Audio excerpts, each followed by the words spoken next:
너에게 고난을 받아 십자가에 못 박혀 죽으시고 장사된 지 사흘 만에 죽은 자 가운데서 다시 살아나셨으며 하늘에 오르시어 전능하신 아버지 하나님 우편에 앉아 계시다가 거기로부터 살아있는 자와 죽은 자를 심판하러 오십니다.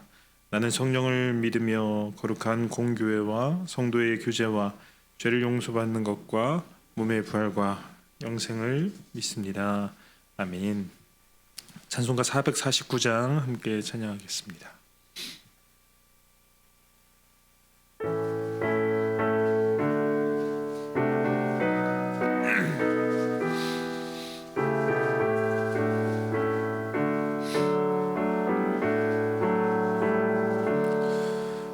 예수 따라가며 복음 순종하면 우리 행할 길 완하겠네. 주를 의지하며 순종하는 자를 주가 늘 함께 하시리라.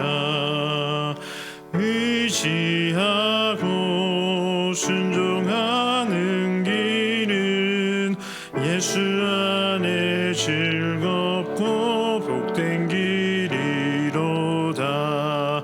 해를 당하거나 우리 고생할 때 주가 위로해 주시겠네.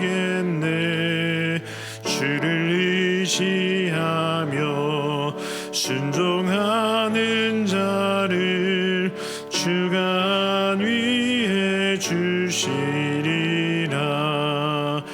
의지하고 순종하는 길은 예수 안에 즐겁고 복된 길이로다.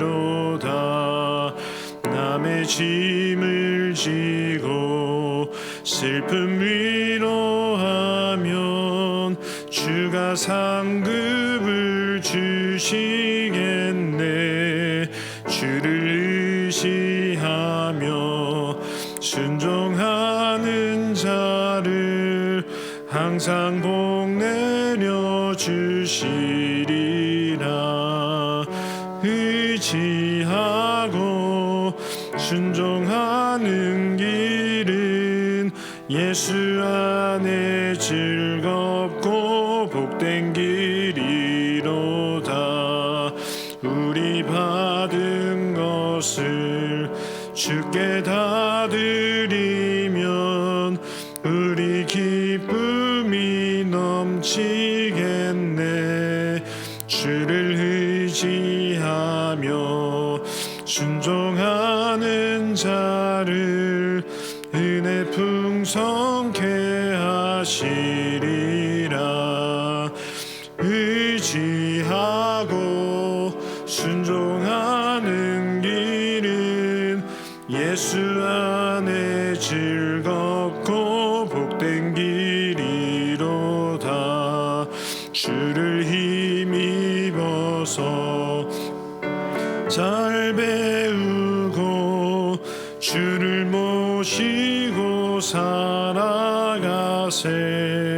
주를 의지하며 항상 순종하면 주가 사랑해 주시리라.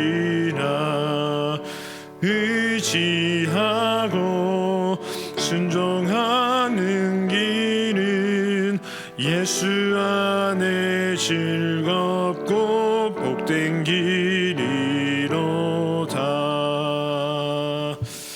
아멘. 오늘 우리에게 주신 하나님의 말씀은 구약성경 잠언 23장 1절부터 16절까지 말씀입니다.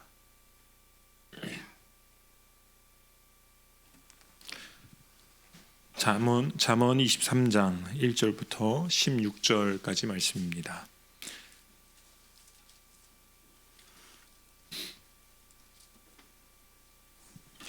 한 절씩 교독하신 후에 마지막 절은 합독하겠습니다. 내가 간원과 함께 앉아 음식을 먹게 되거든 삼가 내 앞에 있는 자가 누구인지를 생각하며 내가 만일 음식을 탐하는 자이거든 내 목에 칼을 둘 것이니라. 그의 맛있는 음식을 탐하지 말라. 그것은 속이는 음식이니라. 부자 되기 애쓰지 말고 내 사사로운 지혜를 버릴지어다. 내가 어찌 허무한 것에 주목하겠느냐. 정령이 재물은 스스로 날개를 내어 하늘을 나는 독수리처럼 날아가리라. 악한 눈이 있는 자의 음식을 먹지 말며 그의 맛있는 음식을 탐하지 말지어다. 대저 그 마음의 생각이 어떠하면 그 위인도 그러한즉 그가 내게 먹고 마시라 할지라도 그의 마음은 너와 함께하지 아니함이라. 내가 조금 먹은 것을 토하겠고 내 아름다운 말도 헛된 대로 돌아가리라. 미련한 자의 귀에 말하지 말지니 이는 그가 내 지혜로운 말을 업신여길 것임이라. 옛 지게석을 옮기지 말며 고아들의 밭을 침범하지 말지어다. 대저 그들의 구속자는 강하시니 그가 너를 대적하여 그들의 원한을 풀어 주시리라. 훈계에 작심하며 지식의 말씀에 귀를 기울이라. 아이를 훈계하지 아니하려고 하지 말라. 채찍으로 그를 때릴지라도 그가 죽지 아니하리라. 내가 그를 채찍으로 때리면 그의 영혼을 수올에서 구원하리라. 내 아들아, 만일 내 마음이 지혜로우면 나 곧 내 마음이 즐겁겠고 만일 내 입술이 정직을 말하면 내 속이 유쾌하리라. 아멘. 기도하겠습니다. 사랑의 하나님, 감사합니다. 오늘도 귀한 새벽 시간 하나님 앞에 나와 함께 예배하며 함께 말씀 듣게 하심을 감사합니다. 이 시간 말씀을 통해서 우리의 영혼이 열리게 하여 주시고 하루를 이끌어갈 수 있는 귀한 영적인 능력을 허락하여 주시옵소서. 오늘 귀한 예물 올려드렸습니다. 1,000번제로 또 감사헌금으로 주일 헌금으로 하나님께 예물 올려드렸습니다. 하나님 이 예물 받아주시며 하나님의 뜻과 나라를 위해서 사용하여 주시옵소서. 사랑이 많으신 예수님의 이름으로 기도합니다. 아멘.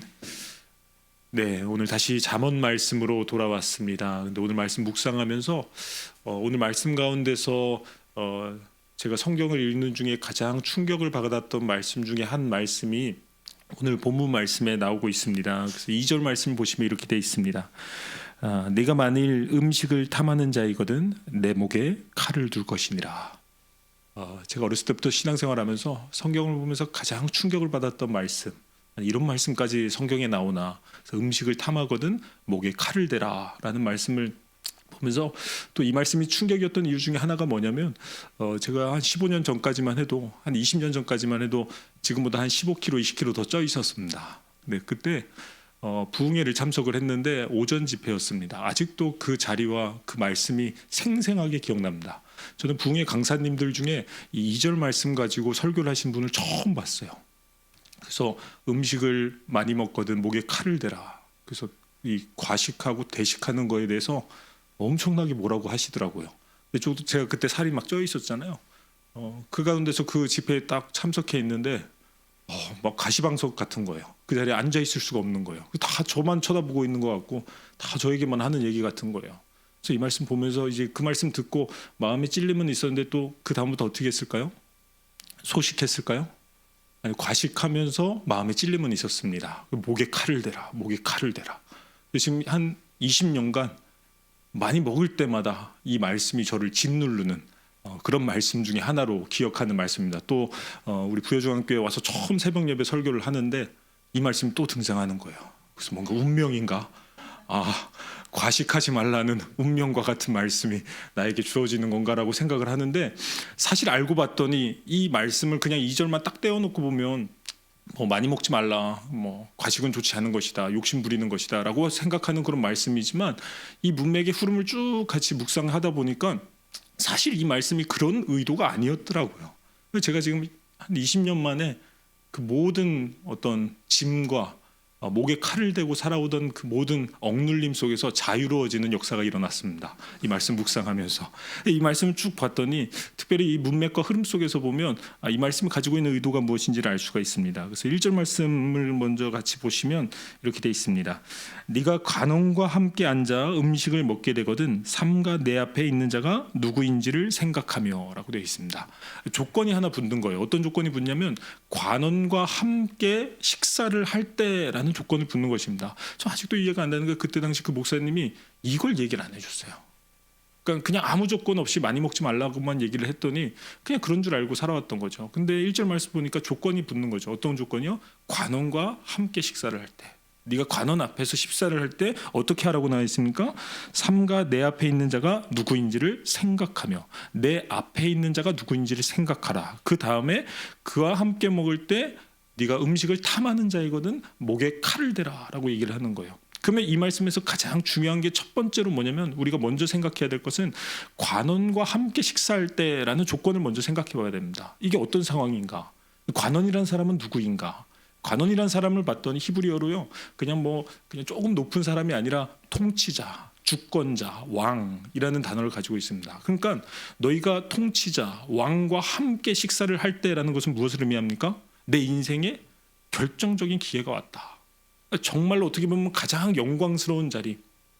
지금도 우리가 대통령이랑 식사를 한다고 하거나 높은 사람이랑 식사를 한다고 하면 얼마나 영광스럽겠습니까? 마음이 떨리겠습니까? 근데 그때 당시는 훨씬 더 심했겠죠.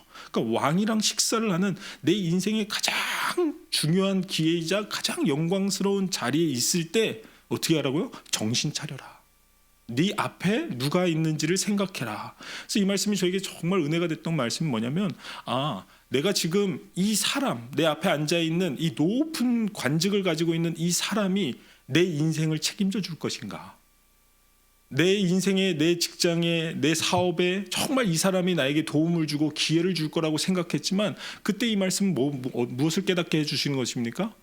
네 앞에 누가 있는지를 생각해봐라.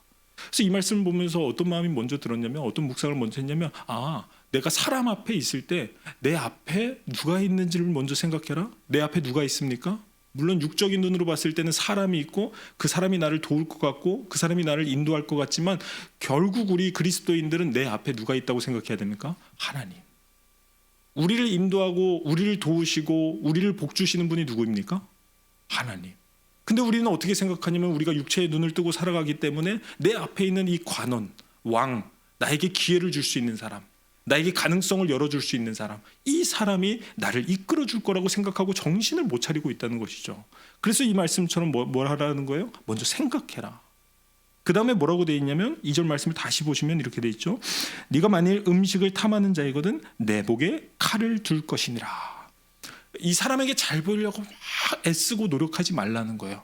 물론 우리가 사람이 앞에 있고 나보다 높은 사람이 앞에 있으면 그 사람에게 이렇게 열심을 다하고 그 사람 앞에서 이렇게 친절하게 대하는 건 당연한 것입니다. 근데 사람들이 어떻게 하냐면 그 사람이 나를 막 잘 이끌어 줄 거라고 막 목을 메고 그 안에서 막 그 사람에게 잘 보이려고 노력을 한다는 거죠. 근데 그때 뭘 생각하라는 거예요? 그 사람이 아니라 하나님이 나를 인도하신다. 그래서 저는 여기 계신 우리 성도님들이 우리의 인생도 마찬가지고 내 자녀들의 인생도 마찬가지고 우리 손자 손녀들의 인생도 마찬가지고 우리가 항상 생각해야 될 것이 있습니다. 우리의 길을 인도하시는 분은 하나님이시다. 그래서 부목사로 살아가는 제 인생도 마찬가지입니다. 새로운 사역지에 오니까 제 마음이 어떠냐면 담임 목사님에게도 잘 보이고 싶고 또 부목사님께도 잘 보이고 싶고 성도님들께도 막 잘 보이고 싶은 거예요. 근데 막 그 마음이 막 애가 타는 거죠. 그래서 막 뭐든지 막 열심히 하려고 하는 그런 모습이 보이십니까? 왜냐하면 잘 보여야 인정도 받고 좋은 평가도 받고 그래야 내 길이 열린다고 내가 생각할 수 있다는 거죠. 근데 오늘 말씀을 묵상하면서 제가 정신이 번쩍 든 게 뭐냐? 그게 아니라 하나님이 나를 인도하신다. 그럼 내가 먼저 뭘 해야 됩니까? 하나님께 인정을 받아야 됩니다. 그렇다고 이 사역지에서 막 열심히 하지 말라는 것이 아니라 내가 항상 생각하라는 거죠. 누구한테 인정받기를? 하나님께 인정받는 사람. 그래서 하나님의 뜻에 맞게 살아가고 하나님을 기쁘게 하는 사람이 되라는 것이 오늘 본문 말씀의 가장 중요한 요지입니다. 근데 그러다 보면 어떻게 살아갈 수 있냐? 2절 말씀처럼 네가 만일 음식을 탐하는 자이거든 내 목에 칼을 둘 것이니라. 이것은 과식하지 말라는 것이 아니라 그 가운데서 이 사람과 밥을 먹을 때 내가 이 사람과 밥을 먹다가 이 사람에게 잘 보이려고 하다 보니까 우리가 가끔 살아가다 보면 하나님의 뜻에 맞지 않는 그런 마음, 그런 모습, 그런 행동들을 할 수 있다는 것입니다. 왜요? 이 사람한테 맞추다 보니까. 우리가 살아가다 보면 그런 일들이 얼마나 많습니까? 내가 정말로 내 사업에 성공하기 위해서 또 내 진로가 성공하기 위해서 이 사람에게 잘 보이고 세상에 잘 보이기 위해서 하나님의 뜻에 맞지 않는 모습들, 하나님의 뜻에 맞지 않는 행동들을 타협하는 모습들을 너무나도 많이 보여줄 수 있습니다. 근데 그때마다 어떻게 하라고요? 절제하라는 것입니다. 그래서 이 2절 말씀을 보면서 가장 먼저 생각난 사람이 누구입니까? 다니엘.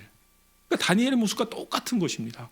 이 말씀이 그냥 과식하지 말라는 말씀이 아니라 딱 그 다니엘의 삶과 똑같은 거예요. 다니엘의 삶 보니까 어땠습니까? 포로로 끌려갔다가 똑똑한 아이들이 이제 왕의 그 왕궁에 이제 이끌려가서 이제 왕의 음식을 먹고 왕에게 잘 보이면 그 나라 관직을 얻을 수 있는 어마어마한 기회가 생긴 것입니다. 그러니까 같이 갔던 다른 친구들은 어떻게 하냐면 막 잘 보이기 위해서 애를 쓰는 것입니다. 내 앞에 누가 있는 거죠? 바벨론의 왕이 있는 것이죠. 그에게 잘 보이려고 막 노력을 하는 것입니다. 그래서 그 왕이 가장 먼저 해준 것이 무엇이었습니까? 만찬을 차려줬습니다. 만찬을 왜 차려줬습니까? 그냥 호의를 위해서? 잘 보이 그 아이들을 잘해주기 위해서? 아닙니다. 자기 사람을 만들기 위해서. 이 왕이 자기 사람을 만들기 위해서, 자기 나라, 자기 신하를 만들기 위해서 이 사람들에게, 이 아이들에게 만찬을 차려줍니다. 그러니까 이 아이들이 어떻게 하는 거예요? 그 왕에게 잘 보이려고 하면 그 음식을 막 먹어야 되는 거예요. 근데 다니엘은 그때 무엇을 생각했습니까? 내 앞에 있는 자가 누구인지를 생각해라. 즉 그 왕이 아니라 하나님이 나를 인도하신다. 그리고 그 음식을 딱 봤더니 자기들이 먹지 말아야 할 음식들이 너무나도 많은 거예요. 하나님이 허락하시지 않은 음식들이 깔려 있는 거예요. 그래서 다니엘은 그때 어떻게 선포합니까? 나는 이 음식을 먹지 않겠다라고 선포하는 것입니다. 그 절제가 어느 정도였냐면 목에 칼을 댈 정도로 절제를 하는 것입니다. 그러니까 목에 칼을 대라라는 것은 절제력을 얘기하는 것입니다. 참는 것을 얘기하는 것입니다. 그냥 뭐 일상 중에 무엇인가를 절제하는 것이 아니라 하나님의 뜻에 맞지 않는 행동을 하기 위해서 어마어마한 절제와 결단을 한 것입니다. 우리의 삶에 그게 필요하다는 것이죠. 우리의 삶에 하나님의 뜻에 맞지 않는 세상과 타협할 수 있는 모습들이 있다면 그것을 목에 칼을 댈 정도로 절제하고 참을 수 있는 능력들이 필요하다는 것입니다. 그때 하나님께서 우리의 삶을 인도하신다는 것입니다. 요즘 시대가 얼마나 안타깝습니까? 특히 우리 청소년들이나 청년들을 보면 자기의 진로와 자기의 인생만을 막 생각하면서 때로는 하나님의 뜻에 맞지 않는 일들을 타협할 때가 너무나도 많습니다. 술자리에서도 그렇고 예배의 자리에서도 그렇고 예배보다는 자신의 진로가 먼저가 되었고 자신의 행동 가운데서도 하나님의 뜻에 맞지 않는 행동들을 얼마나 많이 하며 살아가고 있습니까? 근데 그때 우리는 이 말씀을 기억해야 된다는 것입니다. 하나님이 기뻐하시지 않는다면 그 앞에 누가 있든지 그 앞에 무엇을 원하는 사람이 있든지 그 사람 앞에서 목에 칼을 대며 살아가는, 그래서 절제하며 살아가는 그런 모습이 필요하다는 것입니다. 그래서 3절 말씀 보시면 이렇게 되어 있습니다. 그의 맛있는 음식을 탐하지 말라. 그것은 속이는 음식이니라. 왕이나 우리의 길을 인도할 것 같은 사람들이 주는 음식은 그냥 호의를 가지고만 주는 음식이 아니라는 것이죠. 그들은 반드시 그 음식 가운데 무엇을 타놓은 것입니까? 속이는 음식. 뭔가 악한 의도를 가지고 있다는 것입니다. 결국 자기 것을 위해서, 자기 이익을 위해서 음식을 줬다는 것이죠. 우리는 그것을 깨달으라는 것입니다. 아무리 사람들이 나에게 호의를 베푸고 잘해줄지라도 정말로 우리에게 선한 의도를 가지신 분은 오직 누굽니까? 하나님밖에 없음을 기억하면서 하나님만을 위해서 살라는 것입니다. 그래서 4절과 5절과 6절 말씀을 보시면 이런 말씀이 나옵니다. 부자 되기에 애쓰지 말고 내 사사로운 지혜를 버릴지어다. 내가 어찌 허무한 것에 주목하겠느냐. 정령이 재물은 스스로 날개를 내어 하늘을 나는 독수리처럼 날아가리라. 악한 눈이 있는 자의 음식을 먹지 말며 그의 맛있는 음식을 탐하지 말지어다. 우리 안에 세상을 향한 욕심을 제거하라는 거예요. 누구나 인간으로서 그런 욕심을 가지고 있습니다. 잘 되고자 하는 마음, 잘 살고자 하는 마음, 이런 마음이 내 안에 가득하면 우리는 어떻게 될 수밖에 없다는 거죠? 왕에게 잘 보이고 그의 음식을 먹으면서 세상과 타협하면서 살아가는 인생이 된다는 것입니다. 근데 가장 먼저 우리가 해야 될 것은 무엇이냐? 내 마음의 욕심을 제거해라.